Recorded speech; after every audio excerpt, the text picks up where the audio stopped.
नमस्कार दोस्तों, एक बार आप लोगों के सामने मैं फिर हाजिर हूं अपनी एक नई वीडियो के साथ। दोस्तों, बात करते हैं हम फिर वही मुद्दे पर जिस मुद्दे का लेकर हम लोगों ने काफ़ी मेहनत की है और उसके बाद उसमें किस तरह से हमें सफलताएं और उसके बाद उसका क्या रिजल्ट होगा, उन सारी चीज़ों पे हम डिस्कस करेंगे। और उसके बाद सबसे पहले हम बात करेंगे कि जिस भर्ती का सबसे अहम मुद्दा बना हुआ है, ऐसे तो तमाम भर्तियां यूपी पुलिस की मैं सबको पहले आपको बता देना चाहता हूं कि जैसे 41,520 भर्ती हो, 49,568 हो, या फिर 2015 की भर्ती हो, या फिर आपकी देख लो 5805 पदों पर जेल वार्डर और फायरमैन वाली भर्ती हो। अब दोस्तों, इस भर्तियों में जो भी मसले हैं, अब जो भी चीज़ें कॉमन हैं, उन सब चीज़ों पे हम डिस्कस करेंगे। उसके बाद इन सब पे फैसले किस तरह से निकल के आएंगे और उसके बाद क्या चीज़ें चल रही हैं, वो सारी चीज़ों पे हम डिस्कस करेंगे। तो दोस्तों, वीडियो के लास्ट तक बने रहना। और मैं आपको बता देना चाहता हूँ कि अगर आप लोग मेरी वीडियो को पहली बार देख रहे हैं तो मेरे चैनल को सब्सक्राइब कर लेना, क्योंकि हम अगर आप इस भर्तियों के कैंडिडेट हैं, चाहे वो जेल वार्डर फायरमैन के हों या फिर उत्तर प्रदेश पुलिस की किसी भी भर्ती के अगर कैंडिडेट हैं, तो आपको जुड़ना बहुत ज़रूरी है। और अगर आप अपनी स्ट्रेंथ बनाकर किसी भी चीज़ के लिए आवाज़ उठाना चाहते हैं, तो फिर मैं ये बात तो समझ गया हूँ कि उसमें हमें कामयाबी मिल सकती है।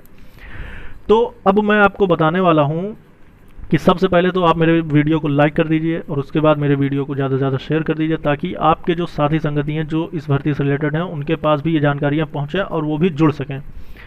तो दोस्तों, आइए वीडियो को शुरू करते हैं। जैसा कि आपको पता होगा कि इन भर्तियों में एक मुद्दा कॉमन है और वो है वेटिंग लिस्ट। और इसकी मांग हम लोग लगातार कर रहे हैं वेटिंग लिस्ट के लिए। और आप जानते होंगे कि इस भर्ती में, कोई भी भर्ती में पहले ये नियम नहीं थे, इसमें ये नियम लाए गए। अब उसके बाद उसी नियम को हमें ख़त्म करवाना है कि जितनी सीटें खाली हों, जो कैंडिडेट उसके लिए एलिजिबल हैं, यानी कि जिन्होंने रिटन पास कर लिया और जिनका फिजिकल क्वालिफाई हो गया, तो उनके लिए बची हुई सीट पे फिर से लिस्ट जारी करके उनको नियुक्ति दी जाए।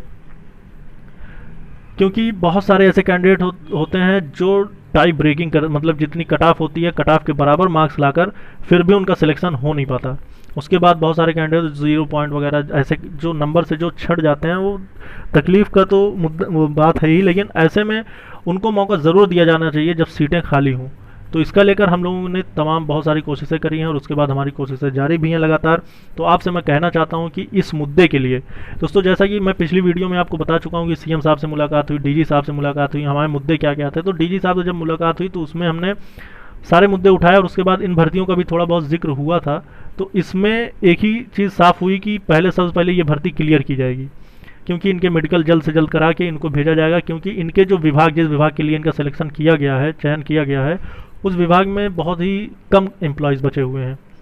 क्योंकि ऑलरेडी ये 2016 से भर्ती आई हुई थी, तब से तो कोई नियुक्तियां की नहीं गई हैं। तो 5 साल ऑलरेडी बीत चुका है। बहुत सारे जो एम्प्लॉयज़ थे इस डिपार्टमेंट के, वो सब रिटायर हो चुके हैं।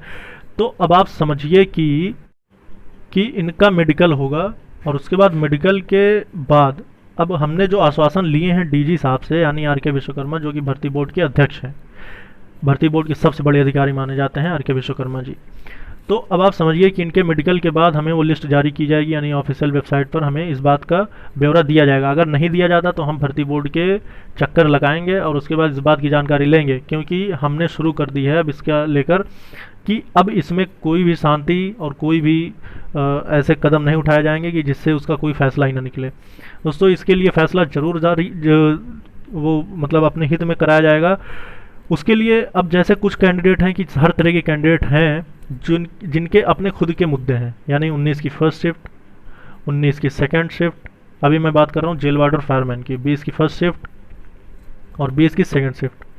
तो जितने कैंडिडेट हैं और इन सब शिफ्टों में जितने कैंडिडेट फेल हुए हैं, उन सब का एक ही उन सब के अपने अपने खुद के वो हैं, मतलब कुछ अपनी मांगे हैं, जैसे कि नॉर्मलाइजेशन का लेकर।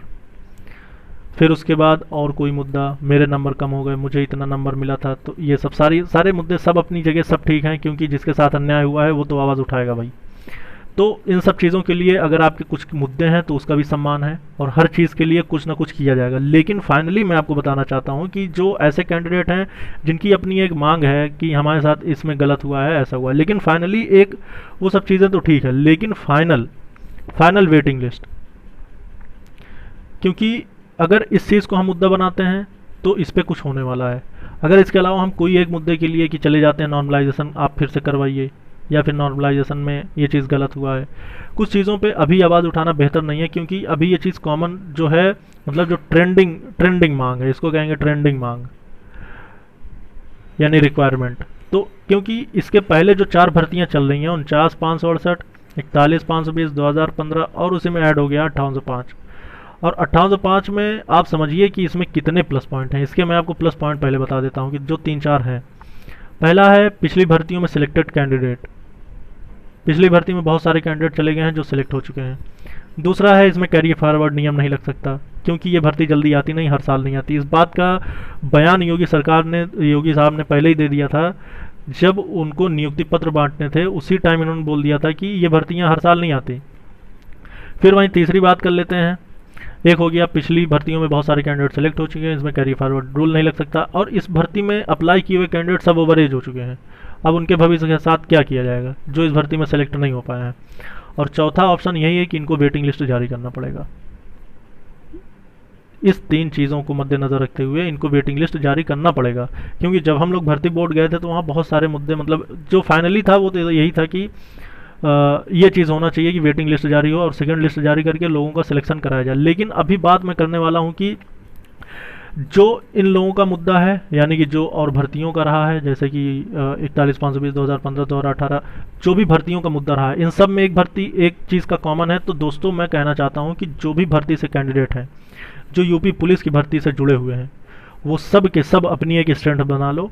और स्ट्रेंथ बनाने के बाद, क्योंकि इन सब चीज़ों के लिए हमें धरना देने की भी ज़रूरत नहीं है, हमें कोर्ट जाने की भी ज़रूरत नहीं है। और अभी इस वक्त का फ़ायदा उठाते हुए हमें सीएम साहब से ही अप्रूवल कराना है, कोर्ट जाने से। और उसके बाद क्योंकि फाइनली जो इनको लेना है, मतलब फाइनल जिनका ऑर्डर होगा वो होगा सीएम साहब का। तो ज़्यादा से ज़्यादा कोशिश करते हैं सीएम साहब से कांटेक्ट बनाने की, क्योंकि लगातार ये सब कोशिशें तो जारी हैं ही। और एक बार सीएम साहब से मुलाकात हो भी चुकी है, सीएम साहब यानी डिप्टी सीएम साहब से, केशव प्रसाद मौर्य जी से। तो अभी धीरे धीरे जब कदम उठे हैं तो सब चीज़ों पे फैसले किए जाएंगे। लेकिन अभी हमारे पास एक कोई इसका सबूत, एक कोई फैक्ट चीज़ नहीं है कि अभी इनका मेडिकल एक बार होने दो। इनके मेडिकल हो जाने के बाद इनसे हम सीट का ब्यौरा लेंगे, और सीट का ब्यौरा लेने के बाद कौन सी शिफ्ट से, या सॉरी कौन से कैटेगरी से या क्या कैसे है, वो सारी चीज़ों का ब्यौरा हमें मिल जाएगा। उसके बाद इस पर हम मांग करेंगे सीएम साहब से, और जल्द ही इस पर फैसला भी हो जाएगा। और उसके बाद आपको पता होगा कि अभी जिस तरह से मतलब प्रोसेस चल रहे हैं, जैसे जेल वार्डर फायरमैन का, तो ऐसे में बहुत ही जल्द इनका मेडिकल करा के इनकी ट्रेनिंग शुरू कर दी जाएगी। तो ऐसे में जैसे ही हमें आंकड़े पता चलते हैं कि जेल वार्डर फायरमैन में कितनी सीटें खाली हैं, उस पर जल्द से जल्द हम एक्शन कर सकते हैं।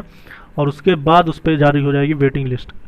और इस चीज़ का भरोसा आपको हमारे ऊपर करना है, और आप लोगों को हमारे साथ जुड़ना है। बस ये 2 चीज़ करना है, उसके बाद सारे फैसले होंगे अपने हित में। और कोई भी अपडेट है, कोई भी चीज़ होती है, उन सब चीज़ों को मैं शेयर करूंगा आप लोगों के साथ, क्योंकि मैं यहीं पे हूँ जहाँ पे भर्ती बोर्ड है, जहाँ पे सीएम आवास है। और मैं लगातार लोगों से जुड़ा भी हूँ जो ऐसे कैंडिडेट हैं जो बहुत ही ज़्यादा सीरियस हैं और वो सच में कुछ करना चाहते हैं इस भर्ती से रिलेटेड। तो उन लोगों के साथ मैं जुड़ा हुआ हूँ, और सारी चीज़ें अपडेट हो रही हैं, सारी चीज़ों पे काम किया जा रहा है। तो आप लोगों को सिर्फ करना इतना है कि जुड़ना है हम लोगों से। और उसके बाद ग्रुप्स भी बने हैं, तो ठीक है, जो लोग उसमें जुड़ चुके हैं, और जो नहीं जुड़े हैं उसको मैं लिंक दे दूँगा। आप लोग जाके उस लिंक से जुड़ जाइए। वैसे आप लोग टेलीग्राम पे भी मेरे जुड़ सकते हैं, उसका भी लिंक मैं आपको दे दूंगा। उसका लिंक मैं आपको डिस्क्रिप्शन में दूंगा टेलीग्राम का, और ग्रुप का लिंक मैं आपको दूंगा कमेंट बॉक्स में। तो जहाँ पे आपको ज्वाइन होना है वहाँ पे आप जाके ज्वाइन हो जाइए, क्योंकि सारी अपडेट्स आपको मिलेंगी वहीं। और उसके बाद वीडियो के माध्यम से मैं और भी कैंडिडेट हैं जो इस भर्तियों से रिलेटेड हैं, उन सबको और जो भी प्रोसेस हो रहा है उसकी जानकारी मैं वीडियो के माध्यम से आप लोगों तक पहुँचाता रहता हूँ। तो दोस्तों मेरे चैनल को सब्सक्राइब कर लेना, और कोई भी अगर आपकी कोई भी क्यूरीज है तो उसको भी आप कमेंट बॉक्स में लिख सकते हैं। सारी बातों को ध्यान रखा जाएगा, और उसके बाद उसके लिए स्ट्राइक किया जाएगा। यानी कि फाइनली मुद्दा है वेटिंग लिस्ट का, तो उसके लिए लगातार मेहनत की जा रही है, और उसका फैसला आके रहेगा। दोस्तों इस वीडियो में इतना ही, फिर मिलेंगे नेक्स्ट अपडेट के साथ। जय हिंद, जय भारत।